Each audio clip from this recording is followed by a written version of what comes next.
Ladies and gentlemen, welcome back to Data Dispatch. I hope you guys are having a great day. Let's talk about Palantir Technologies, give you guys an update, taking a look at the short interest, taking a look at what some analysts are saying right now, and what we're seeing in terms of trading, not just in patterns and also in volume, but also taking a look at specific options volumes that we see for expirations at the end of this week and also looking at the end of next week. And we have the holiday season upon us. So getting into next year, a lot of people are going to be focusing on specific key stocks to really add to their portfolio as we will start a new year to date. And we're going to be getting into the basically specifics about all the other different types of AI stocks that are out there. So if you want me to review some different ones, make sure you leave it down in the comments, hit that like button, subscribe for daily videos. And of course, I'm not a financial advisor. I'm just collecting on the data and dispatching it to you.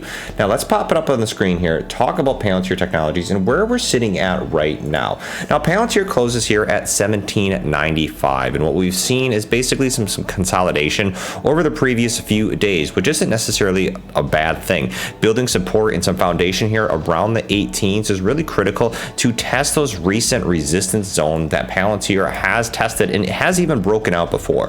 But what we've seen is Palantir has had many touch points and some failures at the resistance point up here at the 20, other than with the exception of the recent year-to-date high of that 2185 that we saw hit back here a few weeks ago. Now, talking about that and where Palantir is really starting to build this new consolidation phase at the 18 and at the zones right here is a new step, an incremental step up from where Palantir typically has been trading at the majority of this year. And that's kind of between the 13s and the 15s. So hitting this next incremental zone before going into the next year could be beneficial for the stock to kind of settle here, especially with the recent volatility that we've had over the previous few months, and plus with the recent earnings report that really brought a lot of explosion in terms of buying pressure coming into here.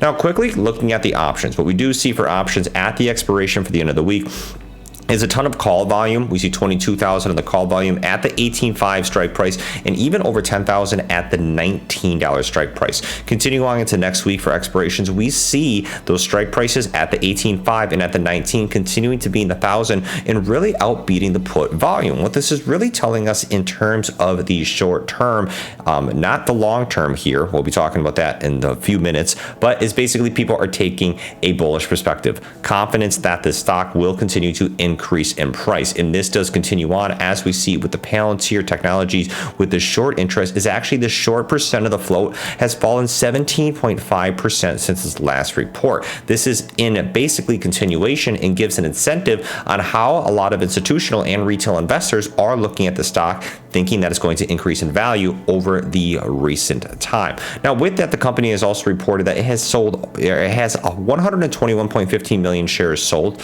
short, which is basically 6.3% of all regular shares that are available, trading right now at 1.85 days to cover. This just means if all the shorts wanted to cover, it would take about 1.85 days for those shorts to cover their position. Now, like I said, with the short selling, this is giving an important metric and the market sentiment towards a particular stock. And this continues on right now with the Zacks ranking right now, which has been a pretty reliable ranking. If you look into the Zacks research, that they still rank Palantir, even though it's at a high valuation, at a number one buy stock. And this has already appreciated over 183.5% this year. And you might be asking, how come the Zacks rank is still ranking Palantir Technologies as a number one buy when right now it is expensive in terms of valuation? And we've already seen this 183% growth for Palantir. And specifically, as we compare against other stocks right here and talking about Palantir, is that its dominance does come at a price. Comparing to other stocks like C3.ai, we'll get to this in here in just a few minutes, but its valuation is very high. And one of the biggest criticisms is the premium right now that investors are paying for Palantir. And I think why we're seeing it still say number one on the Zacks rank is because of those earnings per share revisions. Those next earnings reports are going to be coming out Q4 in February. And we've already seen many bullish revisions in the last 90 days in terms of what the analysts and what Wall Street are setting the bar for Palantir. And we've seen this over the previous few quarters that the bar is continuing to be set high for Palantir, and they are still beating these earnings expectations. In fact, we've seen this with the fourth quarter of GAAP profitability and now talking about the S&P 500 inclusion next year. This could bring a lot of overall confidence in what we've seen on average across the markets when stocks get included into the S&P 500, usually about a 5% increase. And you're thinking about all of the index funds and basically all of the other types of funds that track the S&P 500 index. So the fact that Palantir could be included, the question is which stock is going to come out, because if one goes in, one must come out. How is that all going to play out? But if Palantir does get included, we could see some buying pressure coming across the board.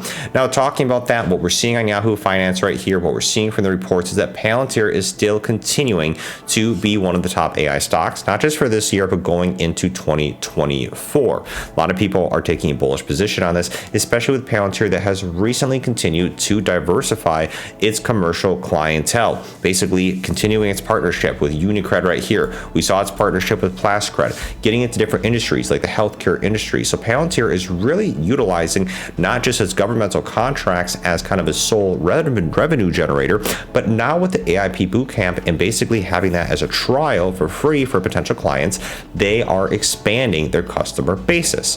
So great to see here that Palantir is continuing to develop, and I think one of the best AI stocks that are in the game. The reason I say that is if you compare it to any of the other types of stocks, we've talked about C3.ai right now, still not profitable for C3.ai. Also, as a SaaS service, these all AI stocks, they're competing with each other in a large way. So the fact that Palantir is competing and being a leading competitor within this market while remaining profitable, having a great cash balance sheet with basically zero debt, shows you the finances and basically the stability that they have to invest in future resources. And also, if times do get tough, if we see this AI bubble, and we have seen this bubble that's really started to explode among these AI stocks, I think that is something that needs to be considered.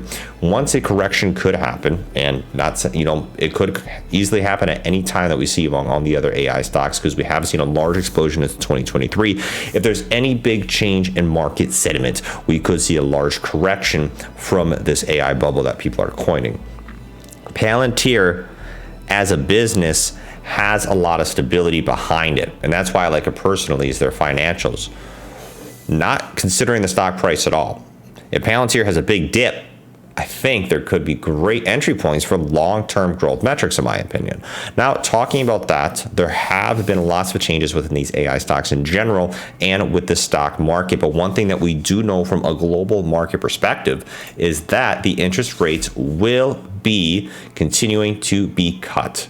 The Fed came out with this, talking about this in 2024, continuing on to 2025, and we see a lot of stocks that are continuing to finish in the green on a daily basis. So basically, at the end of the day, what we're seeing here and what Data Dispatch is sitting at in terms of an opinion is that Palantir has a great long-term growth perspective, even on the short term. However, be careful of any sharp corrections because they could come at a blink of an eye. Other than that, I think Palantir has a great hedge in terms of the AI movement and the AI industry. I'll catch you guys later. Peace out and take care.